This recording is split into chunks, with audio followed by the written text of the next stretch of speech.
Cordial saludo. El día de hoy vamos a hablar el tema de los procesos cognitivos relacionados con la memoria y la percepción. La memoria es el proceso por el que la información adquirida se convierte en conocimiento que guardamos para utilizarlo posteriormente cuando sea necesario. Asimismo, la memoria se considera una función intelectual que tiene relación estructural y funcional con el sistema nervioso central y que se caracteriza por adquisición, almacenamiento y reposición de la información y las experiencias previas aprendidas, ingresadas por alguna vía sensorial. Estructuras o áreas cerebrales implicadas en el proceso de la memoria. Estructuras subcorticales. El hipocampo es una estructura cerebral que ha sido asociada a diversas funciones memorísticas. Forma parte del sistema límbico y se ubica junto al lóbulo temporal medial. Está compuesto por dos estructuras, el asta de Hammond y el giro dentado, cada una de las cuales contiene un tipo distinto de células. El hipocampo está involucrado en la codificación de recuerdos complejos. También tenemos el cerebelo, el cual es el pequeño cerebro. Es una estructura localizada en la parte posterior del cerebro, cerca de la médula espinal. Se asemeja a una versión en miniatura de la corteza cerebral, dada su superficie ondulada. El cerebelo desempeña un papel en el aprendizaje motor y recuerdos procedimentales como las habilidades que requieren de un grado de coordinación y control de motricidad fina.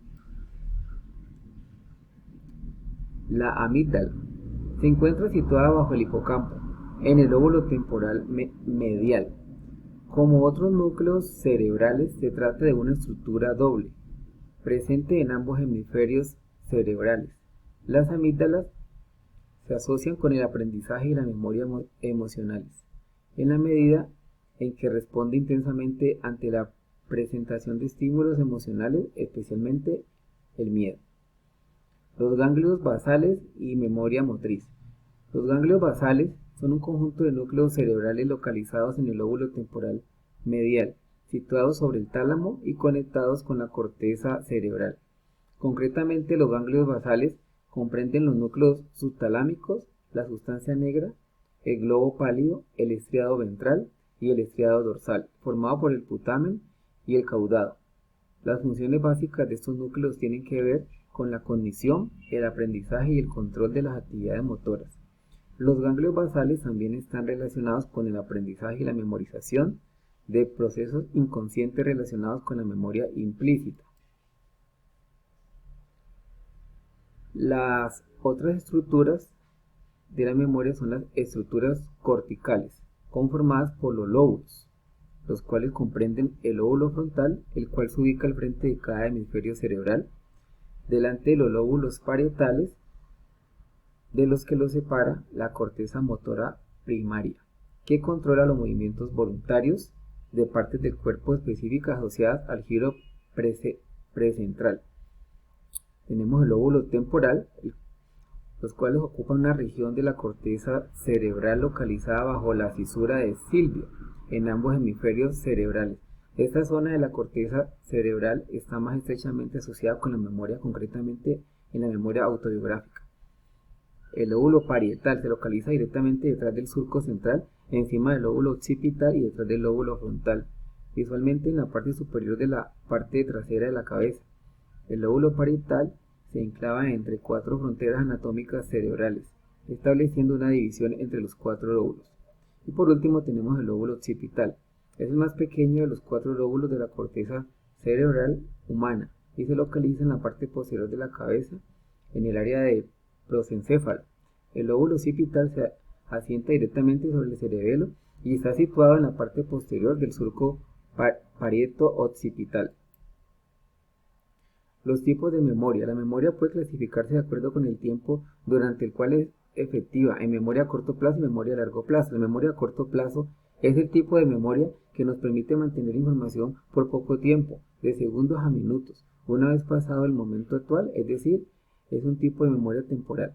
La memoria a largo plazo es un tipo de memoria que retiene información durante un tiempo variable, desde minutos hasta tiempos ilimitados. Se subdivide en memoria declarativa o explícita, y memoria no declarativa, implícita o procedimental. La memoria declarativa o explícita permite al sujeto comunicarse bajo una forma verbal o no verbal y debe referirse al acontecimiento. Es el tipo de memoria con la que recordamos o evocamos el qué de las experiencias previas, objetos, rostros, nombres, conceptos, hechos, etc. La memoria no declarativa, implícita o procedimental se construye lentamente a través de la repetición de muchos ensayos. Permite al individuo que revele la información a través de un comportamiento, por ejemplo, andar en bicicleta. Las alteraciones de la memoria. La amnesia es la pérdida total o parcial de la memoria originada por un problema neurológico, una caída o un accidente, o por causas psicológicas. Podemos distinguir la amnesia anterrograda o de fijación. Es la incapacidad para adquirir nueva información y recordar los sucesos después de una lesión cerebral. Amnesia retrógrada es la incapacidad de recordar el pasado, los acontecimientos que han ocurrido antes de la lesión cerebral. La amnesia funcional y la memoria de una persona puede verse afectada por su estilo de vida, el estrés, la ansiedad y las emociones negativas. Tiene una clara influencia en los procesos de la memoria. La hipermnesia es una exageración de la facultad de la memoria. La paramnesia es la elaboración de falsos recuerdos. Se recuerda algo que no ocurrió. Y por último, la demencia senil es un declive gradual de las funciones intelectuales, y el primer síntoma son los problemas de memoria originados por un trastorno del cerebro. Esto se da a los mayores de 65 años. Tenemos el otro proceso cognitivo, el cual es la percepción. La percepción es el proceso de extracción y selección de información relevante encargado de generar un estado de claridad y lucidez consciente que permite el desempeño dentro del mayor grado de racionalidad y coherencia posibles con el mundo circundante. Las estructuras o áreas cerebrales implicadas en el proceso cognitivo de la percepción son las siguientes. Las percepciones del mundo son creadas por el encéfalo a partir de impulsos nerviosos electroquímicos conducidos por receptores sensoriales. Como se puede ver en la imagen, el encéfalo tiene la función como tal de, por medio de sus impulsos nerviosos, maneja lo relacionado con la percepción auditiva, la visual, la olfativa, y en la imagen se puede ver todas las partes del cerebro que participan en ella. Aquí también podemos ver la vista frontal del cerebro y cada estructura con la función a la cual le corresponde.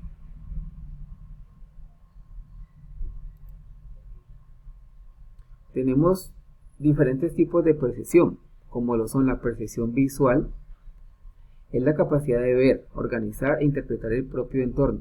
La percepción auditiva es la capacidad de percibir el sonido mediante la detección de vibraciones, cambios en la presión del medio circundante a través del tiempo a través de un órgano como el oído. La percepción táctil, la percepción que se realiza a través de los receptores táctiles, se conoce como percepción táctil. Esto implica solo el sentido del tacto.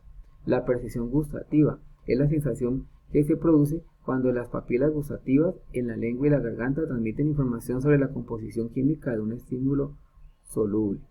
Por último, la percepción olfativa es un proceso que comienza en la nariz con la estimulación de las neuronas sensoriales olfativas y termina en los centros cerebrales superiores que cuando se activan nos hacen conscientes de un olor.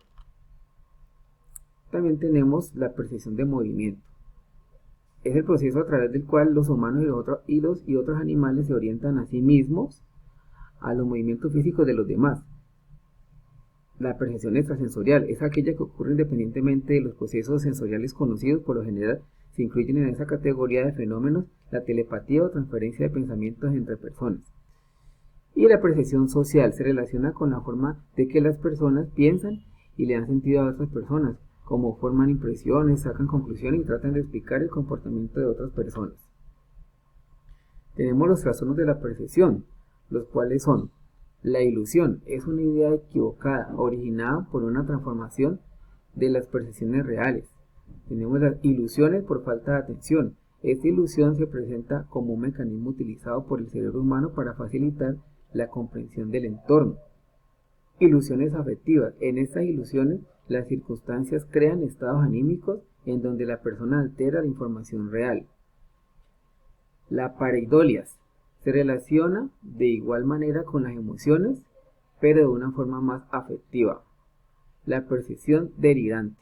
Se interpreta el ambiente desde un ángulo muy peculiar en donde depende del tono hedónico de la persona que lo percibe. Y por último, la alucinación. En la alucinación el individuo está convencido de percibir un estímulo, sin embargo este no existe. Referencias bibliográficas de donde se tomaron los datos para realizar la exposición. Por último, muchas gracias. Esperamos que haya sido de bastante aprendizaje todo lo relacionado con los procesos cognitivos de la memoria y la percepción.